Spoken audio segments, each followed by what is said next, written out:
Hey, what is up guys? Welcome back to another video, and in this video we are going to be continuing on with our SwiftUI, or rather our Swift programming tutorial series, I should say. In this particular tutorial, we're not going to be covering new Swift concepts or anything like that. Much like the previous video, we're going to continue on with talking about some of your next potential steps you could take after you learn the Swift programming language. In the previous video, we talked about UIKit and building iOS, macOS, or iOS apps, iPadOS apps, macOS apps using Mac Catalyst, and how UIKit is also used for tvOS. But in this video, we're going to talk about SwiftUI. Now, what is SwiftUI? Well, SwiftUI is a cross-platform UI framework that was released by Apple in 2019. Initially in 2019, it didn't have very much in it.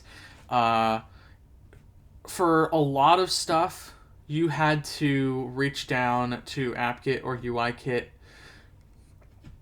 using UI view representable, NS view representable, UI view controller representable, and NS view controller representable, just to get many of the things that SwiftUI was missing into SwiftUI.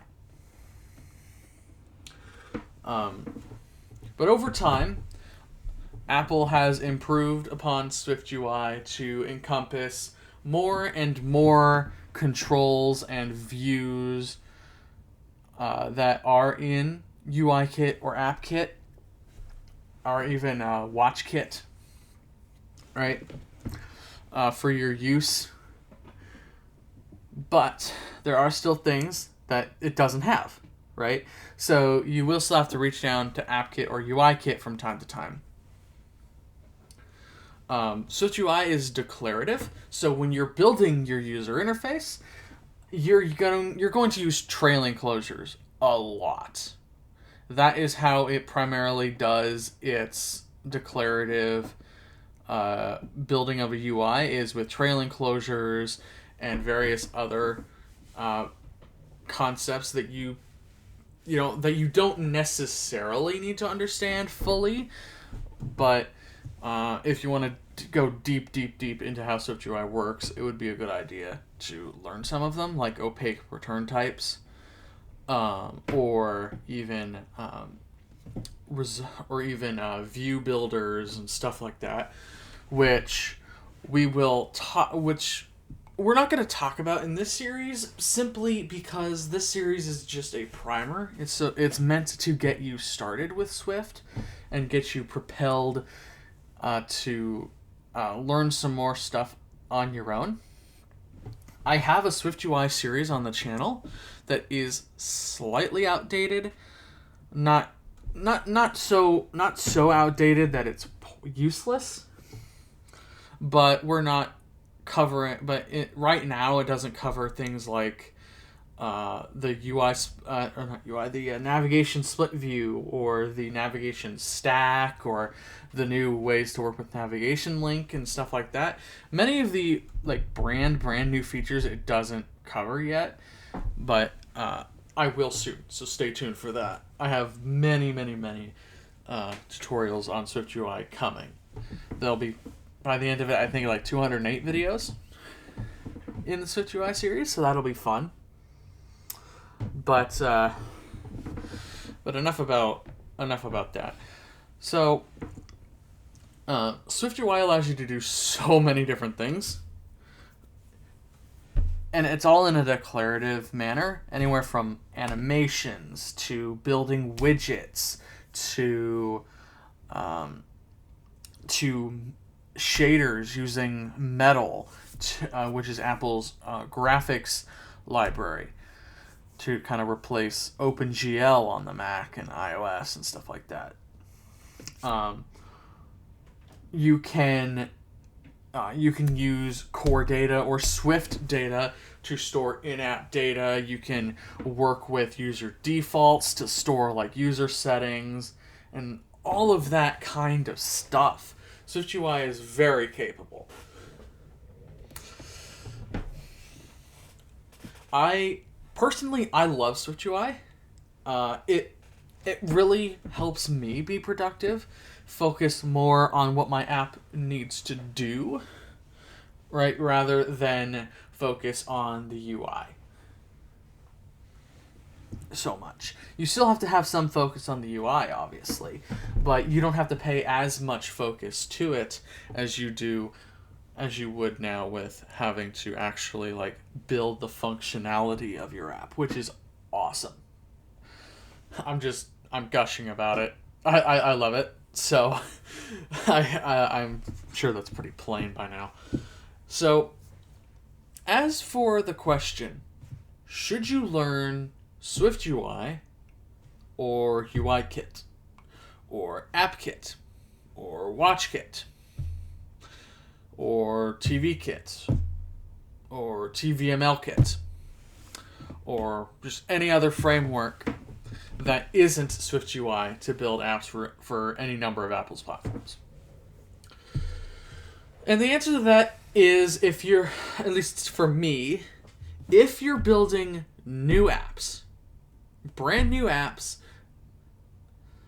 and it's for like yourself or something like that, or if your company wants to build a new app exclusively for Apple's platforms, go with SwiftUI. Honestly, it's getting better and better every year. It's where things are headed. It's what Apple recommends for building new apps. And it will have support for years and years and years and years to come. Granted, yes, Apple still supports UIKit, AppKit, WatchKit, all that stuff. Heck, you can still build Vision OS apps for the Vision Pro using UIKit. That's an option. But SwiftUI, nonetheless, is the recommended method to build new apps. So I do highly recommend learning SwiftUI. But that being said, I want to make it clear that I also think you should learn UIKit or AppKit depending on where you want to be. Or WatchKit or TVKit even. Right? If you want to be at a company with an existing app that uses TVKit or TVMLKit or AppKit or UIKit or WatchKit, learn those too. Because it's useful to know how that stuff works, to be able to use it to help maintain already existing applications, especially when we're talking UIKit and AppKit, because AppKit's been around for more than 20 years. UIKit has been around for almost 20 years.